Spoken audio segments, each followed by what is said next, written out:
Well, my friend, are you ready to do me the service? Yes. What do you want me to do?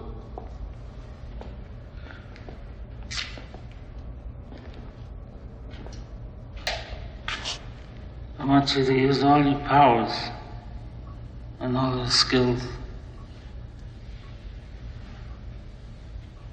I don't want his mother to see him this way.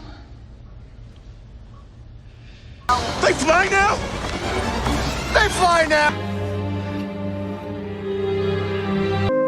Rey Skywalker.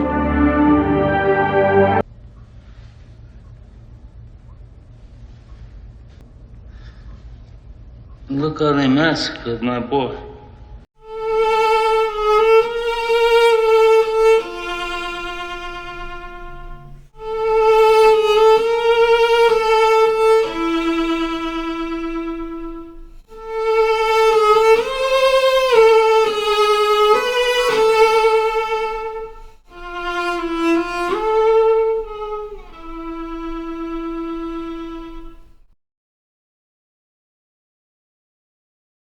Welcome back to this ongoing series dissecting this utter travesty to cinema history known as Star Wars: The Rise of Skywalker.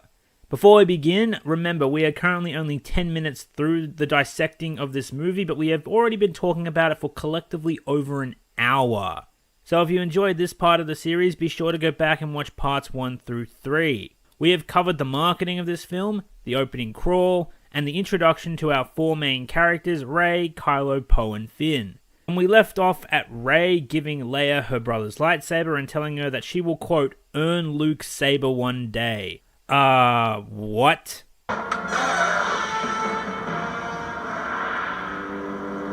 They also add BB8's electronic sounds to the scene, which I forgot to mention in my previous video. BB8 starts squeaking and beeping about as if it's trying to encourage Rey. And then Rey tells it, no, you can't do it for me. You can't do it for me. And like I said in the previous video, these lines have been scripted around Leia's unused footage because this prompts Leia to say, never underestimate a droid. Never underestimate a droid. And walk off with the lightsaber, to which Rey responds with, Yes, Master. as if receiving another gem of wisdom to help her with her training. Here's the original context for that line. What about Poe? They found his X-Wing destroyed. Blaster marks indicate it was the First Order. There's no mention of BB8. He wasn't recovered. Never underestimate a droid. No, man. What the hell is going on? Never underestimate a droid. BB-8 was hijacking droids and killing stormtroopers in the last movie. I think Rey knows not to underestimate it, not to mention Rey was the one who saved BB-8 in The Force Awakens. I think she values the elegancy of a well-put-together droid, and respects BB-8 very much in fact. But in addition to that, what on earth is what is this? Don't underestimate a droid? From doing what? Is this to set up that soon there will be droid Jedi in future Disney Star Wars? Dear God. Look, what I'm trying to say is that this line has no purpose and it only serves to make Leia sound moronic for the sake of making noise. We don't know exactly what BB-8 said, but Rey gives us some insight into the droid's intentions, that it wants to help Rey in some form to complete her training and earn the lightsaber. Never underestimate a droid? From doing what? Leia? What are you talking about? What lesson is this supposed to be? It's nonsense.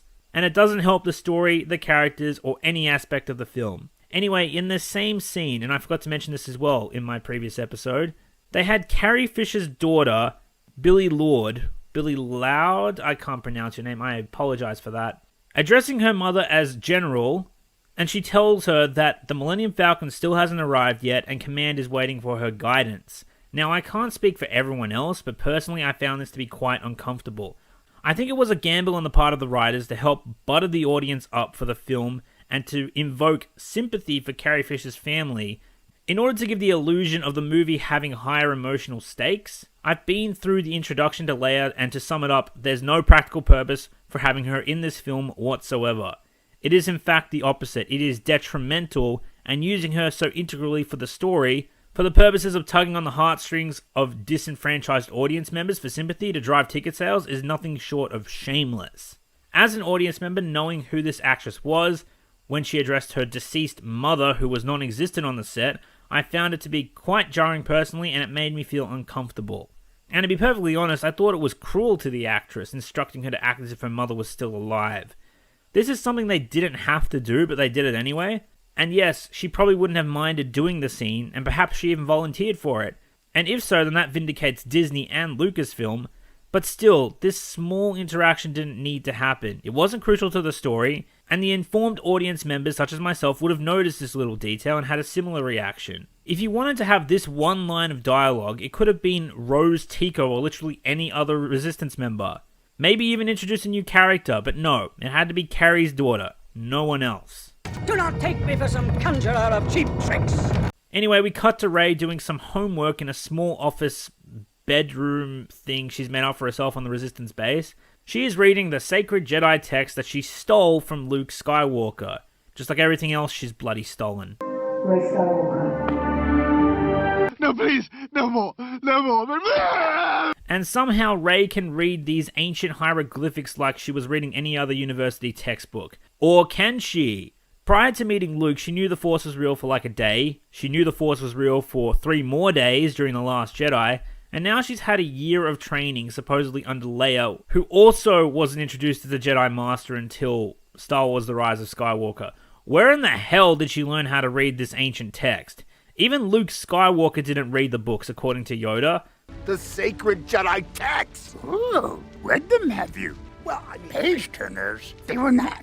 Or did he? As far as we know, though, up until this point, Luke didn't read them.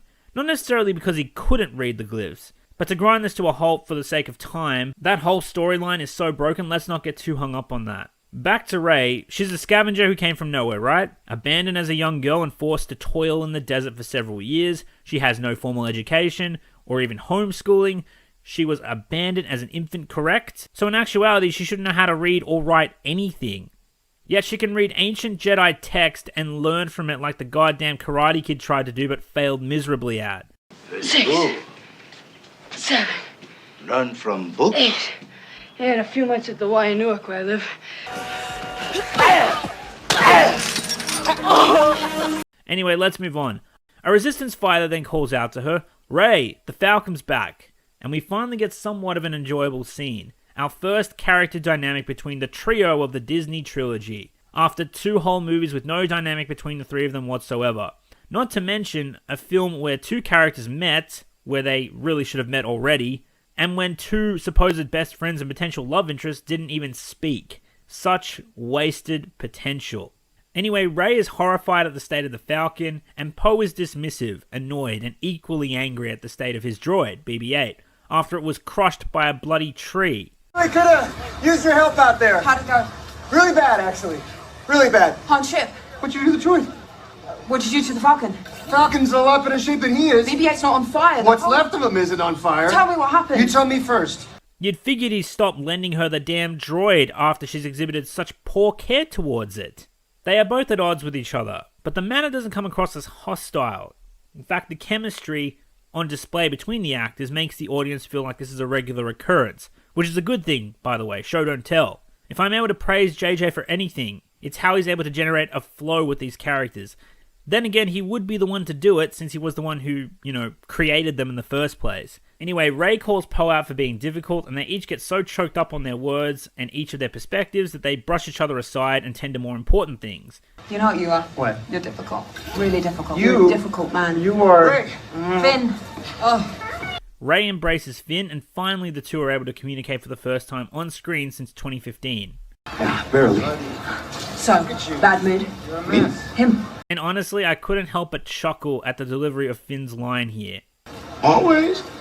Then they talk about the spy they currently possess in the First Order, which, again, we will come back to. But the dialogue here, once you break it down, can actually be seen as more embarrassing than this. They fly now! Rey asks, "Do we have a spy?"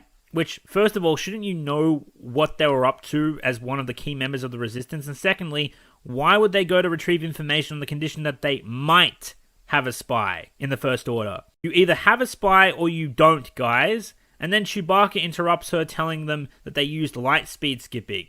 And then she goes back to grilling Poe. Anyway, they banter back and forth, and Rey tells him the compressor's down, so you can't light speed skip the Falcon. Again, Rey showing her apparent decades worth of knowledge with the Millennium Falcon, and Poe tells her apparently you can, rightfully asserting his authority on the matter as an exceptional pilot, and true to his character as a daring and reckless resistance fighter, but justified by his intentions. He takes a strong stance when questioned by her, and I very much enjoyed watching this transpire, but then, again, the dialogue. Poe walks off, and Rey asks him what happened. Poe replies, bad news, likely referring to the news of Palpatine's return, which he reveals in the next scene. But then Rey continues to press him, no spy? And then Poe replies, no, spy. And Rey asks him straight out, do we have a spy or not? Again, shouldn't it be fucking clear to everybody that there's a spy in the First Order? It's the very reason they were sent off in the first place. Much like Leia's dialogue, what was the point of this? It's clunkily written and redundant anyway. Finn finally spells it out for her. There's a mole in the First Order and they sent us a message. I'm glad it took us 30 seconds of beating around the bush to arrive at this. And this part of the scene honestly infuriated me on my first viewing. Poe says, we really could have used you out there, and Rey tells him, you know I want to be out there with you, and Poe replies, but you're not, you're here, training. Training for what? This honestly felt like a direct jab at the audience and every other person who had the criticism of Rey's supposed training. Poe says, you're the best fighter we have. We need you out there, not here. Which, on top of everything I just mentioned, is essentially a middle finger to those who criticize the Mary Sue label of Rey's character, saying that training is pointless and a waste of time. Also using other characters to prompt up Rey's capabilities and reliance as a resistance fighter and a warrior, as if to encourage the audience to disregard her need for any training, because guess what, guys? She doesn't need it anymore. Training's boring. Let's move on to stormtroopers and chase sequences. I mean, a large chunk of us knew she didn't really require the training after the bullshit from The Last Jedi, but this honestly feels like extra salt on the wound. JJ ticked the box, and now he's manipulating everything to move along as fast as possible, to fit in as much plot and development as possible before the final battle, in the hopes of making the audience care. But in addition to what Poe said, you're the best fighter we have, that's a very broad definition. The best pilot, the best sniper, the best tracker are all very specific skill sets. Poe already prompted up Rey as a better pilot than himself earlier in the film, while he was escaping with Finn and Chewbacca. So does fighter classify that Rey is the best at everything in a military capacity? Flying, shooting, hand-to-hand combat, you name it. Rey is the best. She's the best there is, the best there was, the best there ever will be, I guess, because fuck development. Now in the next scene, Poe tells the Resistance the bad news. Does it answer any questions about what's going on? Well, here's what Poe had to say. Somehow, Palpatine returned. Somehow. Jesus Christ, JJ, give us something, anything to work with, please. In addition to that, why call him just Palpatine? There is a good chance a large chunk of these people aren't familiar with who he is by name. Pretty sure after the transformation of the Republic into the Empire, he went by either Emperor Palpatine or just the Emperor. Or even Your Highness, like in Return of the Jedi. You failed, Your Highness. I am a Jedi, like my father before me. Why didn't Poe call him former Emperor Palpatine? He just says it so casually, and it kind of bugged me, to be perfectly honest. Anyway, the Resistance is in disarray and fear. And when Rose Tico, who much to my surprise upon reading the leaks, makes her appearance in The Rise of Skywalker, she immediately asks, Rey, do we believe this? Why are you turning to Rey? Again, why is everyone putting Rey front and center? Disney! This is where people should have been turning towards Leia, the general of 30 plus years experience who was alive when Palpatine was defeated. What the fuck? What would Rey know about Palpatine to begin with? And once more, why the hell would Rose think she knows anything? Now, with that said, a random Resistance member who apparently is Admiral Akbar's son, who is receiving more respect than his father did in The Last Jedi. It's a wrap! I was actually in tears in the suit because I thought after everything, after hoping there'd be something, after knowing there wasn't going to be anything else, Akbar's final moment before he went into the box was just a big joke about it's a wrap. I disappeared down the back and couldn't come out for a good 30 minutes after that, yeah. Fuck you, Ryan, by the way. Anyway, Akbar Jr. says, it cannot be. The Emperor is dead. Yes, he was, and depending on what you consider to be canon, he still is. Shut the fuck up. No one cares about your Star Wars fan fiction. Know your fucking place, trash. And then it cuts to Merry, who for some reason after 16 years decided to follow Frodo's example, left Hobbiton and sailed to the Undying Lands, but he must have either read his ferry ticket wrong at the Grey Havens, or maybe the captain took a wrong turn, causing his ship to fall off a waterfall to the deepest depths of hell, waving to Satan himself on the way down, and kept falling finally until he landed himself in the Rise of Skywalker. Merry then says, dark signs, cloning, secrets only the Sith knew.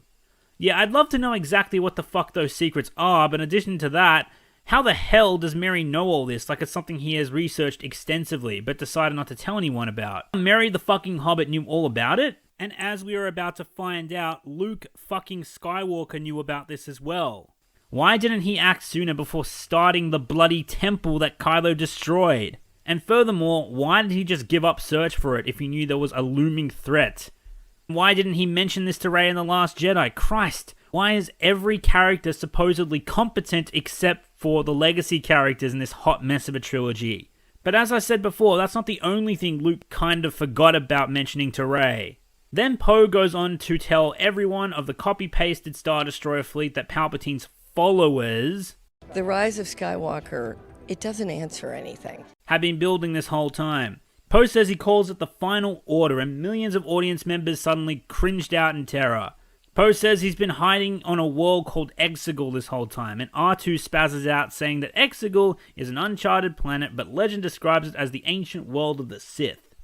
Again, how does R2 know all this? It's possible Luke mentioned the planet to him while he was traveling with the droid and searched for it, but again, it's like all these characters have just been sitting on this info this whole time, and are only now just being like, oh yeah, that's a thing, I totally forgot. Rey rushes to her room to grab one of the ancient Jedi textbooks, while Poe and the others evaluate the situation. Poe says, so Palpatine's been out there all this time, pulling the strings. And Leia follows up with, always in the shadows from the very beginning. This line is meant for a different context, as we know, but here it's used to reinforce, it was me all along! Then who else would show up but Maz fucking Kanata, the useless orange discount Yoda from The Force Awakens? Don't you have a watering hole to rebuild after the First Order annihilated your 1,000-year-old cantina? But somehow now she's a resistance fighter. Okay. Setting aside the fact that in The Last Jedi she was in some kind of gang shootout with zero context, just hours after her cantina blew up, what's she doing with the Resistance? I always thought JJ was setting up Maz as an independent ally to the Resistance. She wasn't directly involved, but she was sort of helping them from the shadows, which is why the First Order allowed her to run that establishment. But now she's here, and she spouts more useless dialogue to let the audience know that she still has the ability to talk. If we are to stop him, we must find him. We must find Exegol. No shit! Captain Obvious, thank you! This is the second time in this very video where characters have spouted dialogue that wouldn't have made a difference to plot or character progression if it was removed. Then Rey returns and asks to speak to Leia in private. Rey tells her, I know how to get to Exegol. Well, why am I not surprised? Of course she bloody does. She skims through one of the ancient textbooks and she tells Leia that Luke searched for it for a long time and he nearly found it. Wow, okay, where to begin with this? First off, Luke was searching for Exegol. That means he knew that the Sith weren't eradicated prior to Kylo Ren's betrayal. So if he found Exegol, assuming he was looking for Snoke, he could have prevented literally everything from happening. This makes his abandoning of his quest and his move into hiding even more retarded. Secondly, Luke insinuated to Yoda that he hasn't read the sacred Jedi textbooks, yet now they were somehow his entire focus while on Ahch-To apparently? So we have yet another retcon for TLJ. But it also reinforces the worst of that movie, making it even more dumb. Now, in regards to why Luke stopped searching for Exegol, that's somewhat addressed later on, and I'll cover it then when we get to it. But thirdly, how in the hell does Rey know he was searching for it when she can't read the damn book? She says, and I quote, there are ciphers here I can't read. But it said to get there you need a Sith Wayfinder. Okay, so you can read it or can you not read it, Rey? Which is it? Because not 3 minutes ago you seemed to be reading it just fine. Otherwise you spend potentially hours in your room just staring at gibberish. And somehow she can read this ancient language enough to identify what a Sith Wayfinder is. To clarify, what Sith Wayfinders are in this movie they are essentially the Dragon Balls, the Horcruxes, the Ring of Power, and the Infinity Stones of this movie. The items that are to be sought out because once again the fate of the world, or in this case, the universe, hangs in the balance. It's an item pulled out of thin air that maps an uncharted area of space, traversed by ancient Siths, to a super special, ultra mysterious, highly unfindable mega secret Sith planet. And it's bullshit. These objects are such a forced and messy plot point, and I'll cover them later in this series in more depth. But for now, I have a theory. Let's pretend that Rian Johnson didn't ruin Star Wars for 5 seconds. I know it's hard, but please try. As I understand it, JJ's intention with Luke in Episode 8 was that he fled in grief, not shame, when his students were killed by Kylo Ren. We can see that Luke is clearly not angry at the ending shot of The Force Awakens. If I didn't know any better, I'd say he sensed the death of Han Solo and was grieving right there and then. I firmly believe after watching this movie that JJ's intention for Episode 8 was a much more thorough master-student relationship between him and Rey. But also, Rey would slowly uncover what drove him to flee to Arc 2 specifically, and Luke reveals to her somewhere in these ancient Jedi texts would be the answer they need to ridding the world of the Sith once and for all. A means to find Exegol, and therefore Snoke. Because in The Force Awakens, we can see that Snoke is sitting on some kind of what looks to be a stone throne, similar to what we saw Palpatine sitting on in The Rise of Skywalker. And it was never specifically labeled that he had a personal Star Destroyer in The Force Awakens. He said Kylo needed to complete his training. And training him on an ancient Sith planet seems a lot more appropriate than training him in space on a Star Destroyer. And if certain reports are to be believed, Luke was meant to die in Episode 9, so it's possible the rest of Episode 8 was to be spent with Luke and Rey finding a Sith Wayfinder or another object of importance to find Snoke's planet. And it's here perhaps where Kylo confronts them with the Knights of Ren. Perhaps the Resistance rescues Luke and Rey at the end of the movie, where Luke finally reunites with Leia, leaving a final conflict for both pairs of master and students in Episode 9. Based on the evidence I've seen, it's possible that Exegol was always meant to fit into JJ's original plans, but instead he had to gloss over the setups he intended for Episode 8 really quickly at the beginning of The Rise of Skywalker, and just swap out Snoke for Palpatine to raise the stakes significantly in the hopes of investing the audience once more, after the damage dealt by The Last Jedi. But for all of my theories, there's one thing I'll never understand, which is how the fuck, and most importantly why the fuck, did Luke Skywalker leave behind a map to his secret hideout in the first place? The Rise of Skywalker, it doesn't answer anything. Anyway, Rey, after she supposedly just remembered she had this very important information on hand, this whole time, tells Leia that she needs to, quote, finish what Luke started and find the Emperor. I don't want to. And that she needs to find Exegol. She has to leave. Leia denies her, but Rey insists that she needs to do this, even without Leia's blessing if she has to, because that's what Leia would do. And to be honest, I do actually kind of like this line. It does show some small scraps of a reasonably long relationship between master and student. It also exhibits a level of respect and defiance of Rey for her Jedi Master, which is honestly pretty neat. But because there was no recorded footage of Carrie Fisher to add anything to the scene, Leia just stays silent and honestly makes Rey's closing remarks a tiny bit awkward. Again, no one is benefiting from Leia's inclusion in this movie, and certainly not like this. And it is here we shall leave part 4 of this series. Thanks everyone for tuning in, I appreciate it. Now, if I could just borrow a minute of your time, just a couple of reminders. Firstly, this is the 4th part of an ongoing series, the MASSACRE series I'm calling it, and there are links to the other videos which lead up to this one in the description. In addition to that, I have another ongoing response series called Revenge of the Prequels. It is a rage-fueled but thoroughly argumentative response series that specifically responds to creators that exhibit poor argumentation towards the Star Wars prequels and have been for years. Check out the series if you're curious. You may find it cathartic, or at the very least you may find it entertaining. And there's one more series you may enjoy, the Dumb and Dumber series. If you were just as pissed as I was at the final season of Game of Thrones, well, you'll most certainly enjoy that too. And hopefully that's enough content to bridge the gap for you until the next video I make, which will hopefully be very soon. Before I go, a quick shout out and thank you to all of my patrons. You guys are fantastic and I appreciate all your support towards me and my work, and I enjoy interacting with all of you. If you'd like to support this channel and my work, you can donate to the Patreon. Even if it's just $1 per month, it goes a long way in supporting creators like myself. And another special thank you to all of my YouTube members out there. If you are watching, thank you to the Star Killers, the Captain Prices, and the Master Chiefs. I love every single one of you, and I appreciate the support. And if you'd like to become a member of the channel, click the join button and see if it takes your fancy. Any and all memberships can help a great deal as well. Now, if you would like to contact me, you can tag me on Twitter, I'm pretty active there. Or even more preferably, you can join the channel's Discord server. What Discord basically is an online community where other followers of this channel go to have discussions about a range of different topics, ranging from Star Wars to anime, Marvel, Lord of the Rings, video games, and several other topics as well. I highly encourage you to check it out, and who knows, maybe you'll make some friends along the way. Now, with all that said, apologies for the long outro. You are a legend for staying till the end of the video. I appreciate it very much, and I'll see you all next time.